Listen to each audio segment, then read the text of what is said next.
अध्याय 20 प्रारंभ। श्री काका साहब की नौकरानी द्वारा श्री दासगणों की समस्या का विलक्षण समाधान। अद्वितीय शिक्षा पद्धति, ईशोपनिषद की शिक्षा। श्री काका साहब की नौकरानी द्वारा श्री दासगणों की समस्या किस प्रकार हल हुई, इसका वर्णन हेमाड पंथ ने इस अध्याय में किया है। प्रारंभ। श्री साईं मूलतः निराकार थे, परंतु भक्तों के प्रेमवश ही वे साकार रूप में प्रकट हुए। माया रूपी अभिनेत्री की सहायता से इस विश्व की वृहत नाट्यशाला में उन्होंने एक महान अभिनेता के सदृश अभिनय किया। आओ श्री साईं बाबा का ध्यान व स्मरण करें और फिर शिरडी चलकर ध्यानपूर्वक मध्याह्न की आरती के पश्चात का कार्यक्रम देखें। अब आरती समाप्त हो गई। तब श्री साईं बाबा ने मस्जिद से बाहर आकर एक किनारे खड़े होकर बड़ी करुणा तथा प्रेम के साथ भक्तों को विभूति वितरण की। भक्तगण भी उनके समक्ष खड़े होकर उनकी ओर निहार कर चरण छूते और विभूति वितरण का आनंद लेते थे।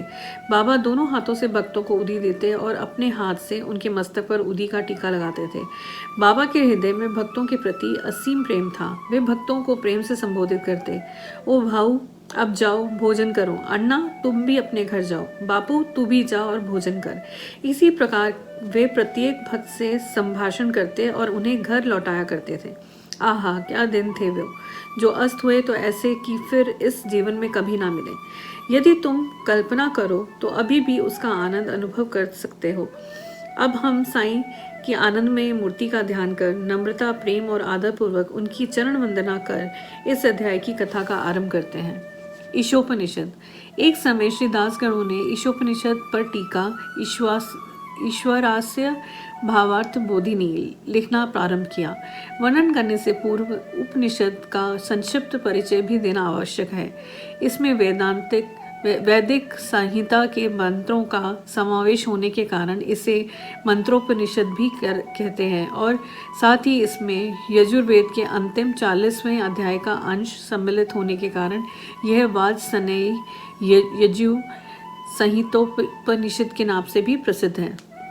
वैदिक संहिता का समावेश होने के कारण इसे उन अन्य उपनिषदों की अपेक्षा श्रेष्ठकर माना जाता है, जो कि ब्राह्मण और आरण्यक इन विषयों के विवरणात्मक ग्रंथ की कोटि में आते हैं।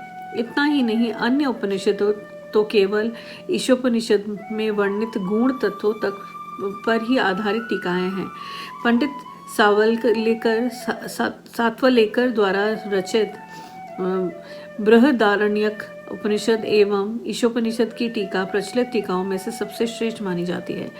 Professor R.D. रानाडे का कथन है कि ईशोपनिषद एक लघु उपनिषद होते हुए भी उसमें अनेक विषयों का समावेश है, जो एक साधारण अंतर्दृष्टि प्रदान करता है। इसमें केवल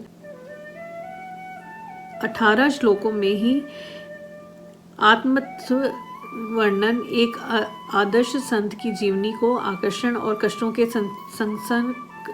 संसर्ग में भी अचल रहता है। कर्मयोग के सिद्धांतों का प्रतिबिंब, जिसका बाद में सूत्रीकरण किया गया था, ज्ञान और कर्तव्य के पोषण तत्वों का वर्णन है, जिसके अंत में आदर्श चमत्कारिक और आत्मा संबंधी गूढ़ तत्वों का संग्रह है। इस उपनिषद के संबंध में संक्षिप्त परिचय से स्पष्ट है कि इसका प्राकृत भाषा में वास्तविक अर्थ सहित अनुवाद करना कितना दुष्कर कार्य है। श्री दासगणों ने ओवी छंदों में अनुवाद को तो किया, परंतु उसके सार तत्व को ग्रहण न कर सकने के कारण उन्हें अपने कार्य से संतोष न हुआ। इस प्रकार असंतुष्ट होकर उन्होंने कई अन्य विद्वानों से शंका निवारणार्थ परामर्श और वाद विवाद भी किया, परंतु समस्या पूर्ववत जटिल ही बनी रही और संतोषजनक भावार्थ करने में कोई भी सफल न हो सका। इसी कारण श्री दासगणों बहुत ही असंतुष्ट हुए। केवल सद्गुरु ही अर्थ समझाने में समर्थ है। यह उपनिषद वेदों का महान विवरणात्मक सार है। इस अस्त्र के प्रयोग से जन्म मरण का बंधन छिन्न भिन्न हो जाता है और मुक्ति प्राप्ति होती है।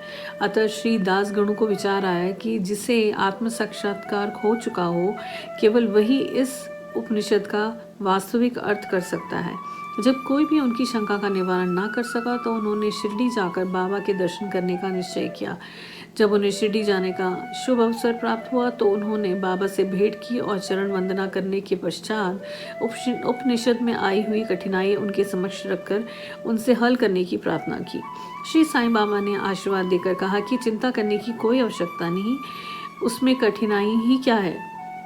जब तुम लौटोगे तो विरले पाले में काका दीक्षित की नौकरानी तुम्हारी शंका का निवारण कर देगी। उपस्थित लोगों ने जब ये वचन सुने तो वे सोचने लगे कि बाबा केवल विनोद ही कर रहे हैं और कहने लगे कि क्या एक अशिक्षित नौकरानी भी ऐसी जटिल समस्या का हल कर सकती है।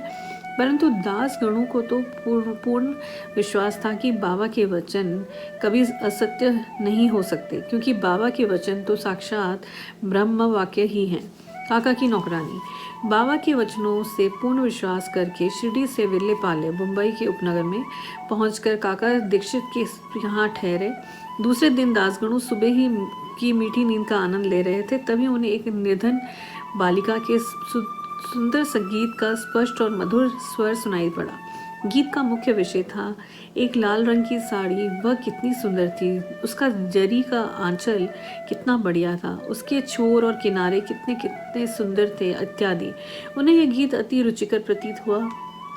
इस कारण उन्होंने बाहर आकर देखा कि यह गीत एक बालिका नाम्या की बहन, जो कि काका साहेब दीक्षित की नौकरानी है, गा रही है। बालिका बर्तन मांज रही थी और केवल एक फटे कपड़े में से तन ढके हुए थी।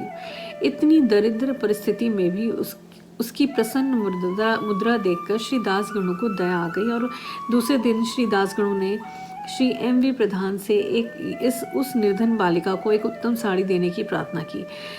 जब राव बहादुर एम.वी. प्रधान ने उस बालिका को आकर्षक साड़ी दी, तब एक श्रद्धा पीड़ित व्यक्ति को जैसे भाग्यवश मधुर भोजन प्राप्त होने पर प्रसन्नता होती है, वैसे ही उसकी प्रसन्नता का पारावार ना रहा।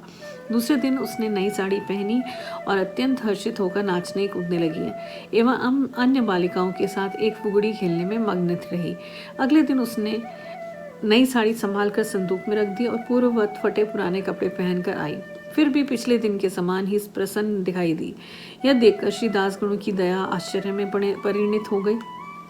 उनकी ऐसी धारणा थी कि निर्धन होने के कारण ही उसे फटे चिथड़े कपड़े पहनने पड़ते हैं, परंतु अब तो उसके पास एक नई साड़ी भी थी जिसे उसने संभाल कर रख लिया और फटे कपड़े पहनकर भी वह उसी गर्व और आनंद का अनुभव करती रही। उसके मुख पर दुख या निराशा का कोई निशान भी नहीं था। इस प्रकार उन्हें अनुभव हुआ कि दुख और सुख का अनुभव केवल मानसिक स्थिति पर निर्भर है। इस घटना पर गूढ़ विचार करने के पश्चात वे इस निष्कर्ष पर पहुंचे कि भगवान ने जो कुछ दिया है उसी में समाधान वृत्ति रखनी चाहिए और यह निश्चयपूर्वक समझना चाहिए कि वह सब चराचर में व्याप्त है और जो भी स्थिति उसकी दया से प्राप्त है वह अपने लिए अवश्य ही लाभप्रद होगी। इस विशिष्ट घटना में बालिका की निर्धन अवस्था के लिए अवश्य ही लाभप्रद होगी। इस विशिष्ट घटना में बालिका की निर्धन अवस्था, उसके फटे पुराने कपड़े और नई साड़ी देने वाला तथा उसकी स्वीकृति देने वाला, ये सब ईश्वर द्वारा ही प्रेरित था। श्री दासगणु को उपनिषद के पाठ की प्रत्यक्ष शिक्षा मिल गई, अर्थात जो कुछ अपने पास है उसी में समाधान वृत्ति माननी चाहिए। सार यह है कि जो कुछ होता है सब उसी की इच्छा से उसी के नियंत्रण में है, अतः उसी में संतुष्टि रखने में ही हमारा कल्याण है। अद्वितीय शिक्षा पद्धति। उपयुक्त घटना से पाठकों को विदित होगा कि बाबा की शिक्षा पद्धति अद्वितीय और अपूर्व थी। बाबा शिरडी के बाहर कभी नहीं गए, परंतु फिर भी उन्होंने किसी को मच्छिंद्रगढ़, किसी को कोल्हापुर या सोलापुर साधनाओं के लिए भेजा, किसी को दिन में और किसी को रात्रि में दर्शन दिए, किसी को काम करते हुए तो किसी को निद्रावस्था में दर्शन दिया और उनकी इच्छाएं पूर्ण की। भक्तों को शिक्षा देने के लिए उन्होंने कौन कौन सी युक्तियां काम में लाई, इसका वर्णन करना असंभव है। इस विशिष्ट घटना में उन्होंने श्री दासगणु को विरले पाले भेज कर वहाँ नौकरानी द्वारा समस्या हल कराई। जिनका ऐसा विचार हो कि श्री दासगणु को बाहर भेजने की आवश्यकता ही क्या थी, वे स्वयं नहीं समझा सकते थे। उनसे मेरा कहना है कि बाबा ने उचित मार्ग ही अपनाया, अन्यथा श्री दासगणु किस प्रकार एक अमूल्य शिक्षा उस निर्धन नौकरानी व उसकी साड़ी द्वारा प्राप्त करते जिसकी रचना स्वयं साई ने की थी। ईशोपनिषद की शिक्षा। ईशोपनिषद की मुख्य देन नीति शास्त्र संबंधी उपदेश है। हर्ष की बात यह है कि इस उपनिषद की नीति निश्चित रूप से आध्यात्मिक विषयों पर आधारित है, जिसका इसमें वृहत रूप से वर्णन किया गया है। उपनिषद का प्रारंभ ही यहीं से होता है कि समस्त वस्तुएं ईश्वर से ओतप्रोत हैं।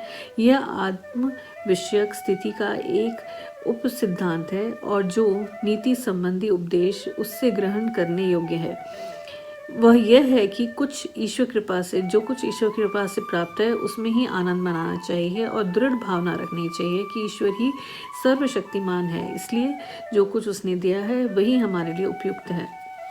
यह भी कि उसने प्राकृतिक रूप से वर्णित है कि पराय धन की तृष्णा की प्रवृत्ति को रोकना चाहिए। सारांश ये है कि अपने पास जो कुछ है उसी में संतुष्ट रहना चाहिए, क्योंकि यही ईश्वर की इच्छा है। चरित्र संबंधी द्वितीय उपदेश यह है कि कर्तव्य को ईश्वर इच्छा समझते हुए जीवन व्यतीत करना चाहिए, विशेषतः उन कर्मों को जिनको शास्त्र में वर्णित किया गया है। इस विषय में उपनिषद का कहना है कि आलस्य से आत्मा का पतन हो जाता है और इस प्रकार निरपेक्ष कर्म करते हुए जीवन व्यतीत करने वाला ही अकर्मण्यता के आदर्श को प्राप्त कर सकता है। अंत में कहा है कि जो सब प्राणियों में अपना ही आत्मस्वरूप समझता है तथा जिसे समस्त प्राणी और पदार्थ आत्मस्वरूप हो चुके हैं, उसे मोह कैसे उत्पन्न हो सकता है।